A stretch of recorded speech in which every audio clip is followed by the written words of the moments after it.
वालेकुम dear student. आज का हमारा टॉपिक है coordination in control. Coordination, the way in which all the organ of the body cooperate with each other and work efficiently. Coordination की simply दो type है, एक नर्वस कोऑर्डिनेशन है और एक केमिकल कोऑर्डिनेशन है। नर्वस कोऑर्डिनेशन उस कोऑर्डिनेशन को कहते हैं जिनमें जो नर्वस सिस्टम की वजह से हो, और केमिकल कोऑर्डिनेशन उस कोऑर्डिनेशन को कहते हैं जो केमिकल यानी हार्मोनियस सिस्टम की वजह से हो।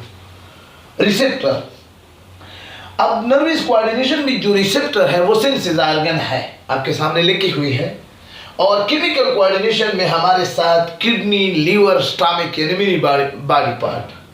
रिसेप्टर उस ऑर्गन को कहा जाता है कि जिसके जरिए हम किसी स्टिमुलस को डिटेक्ट करें, तो उस ऑर्गन को कहता है रिसेप्टर। अब कोऑर्डिनेटर वो ऑर्गन है जो रिसेप्टर की स्टिमुलस पर एक्शन के लिए इफेक्टर को मैसेज करता है, उस ऑर्गन को हम कहते हैं कोऑर्डिनेटर, जैसे ब्रेन और स्पाइनल कॉर्ड। तो नर्वस कोऑर्डिनेशन में ब्रेन और स्पाइनल कॉर्ड कोऑर्डिनेटर है, जबकि केमिकल कोऑर्डिनेशन में एंडोक्राइन ग्लैंड है, जिसमें मुख्तलिफ किस्म के पिट्यूटरी ग्लैंड है, थायराइड ग्लैंड है, पैराथायराइड ग्लैंड है, एड्रीनल ग्लैंड है, वगैरह वगैरह। इफेक्टर उस ऑर्गन को कहते हैं जब कोऑर्डिनेटर रिस्पांस के लिए, प्रॉपर एक्शन के लिए जब उसको मैसेज कर दिया जाता है तो उसको हम कहते हैं इफेक्टर।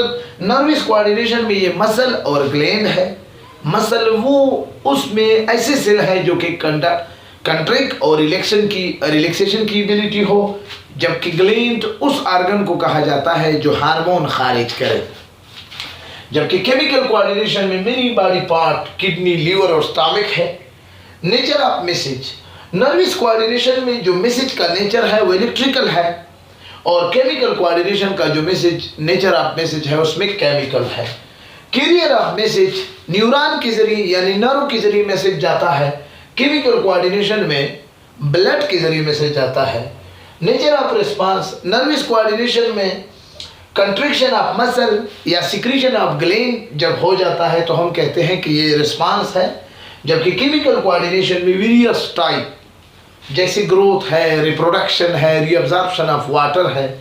नर्वस कोऑर्डिनेशन में स्पीड ऑफ नर्व यानी स्पीड ऑफ ट्रांसमिशन फास्ट है, जबकि chemical coordination speed of transmission slow है।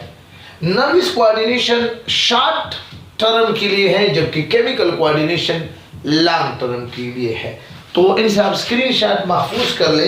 ये हमारे साथ है लेक्चर नंबर 1 चैप्टर नंबर 12। इंशाल्लाह नेक्स्ट वीडियो हमारा इसी के हवाले से होगा कि मैकेनिज्म ऑफ कोऑर्डिनेशन के कैसे कोऑर्डिनेशन होता है, कि सबसे पहले स्टिमुलस को डिटेक्ट करना होगा, फिर स्टिमुलस से रिसेप्टर के जरिए मैसेज जाएगा कोऑर्डिनेटर में, और फिर कोऑर्डिनेटर से फिर बाद में रिस्पांस पैदा होगा। इंशाल्लाह इसी पर वो मैकेनिज्म इंशाल्लाह इसी पर नेक्स्ट वीडियो हमारी लेक्चर होगी, लेक्चर नंबर 2। तो उस वक्त तक इजाज़त दीजिए, अपने दुआओं में याद रखिए। खुदा हाफिज़।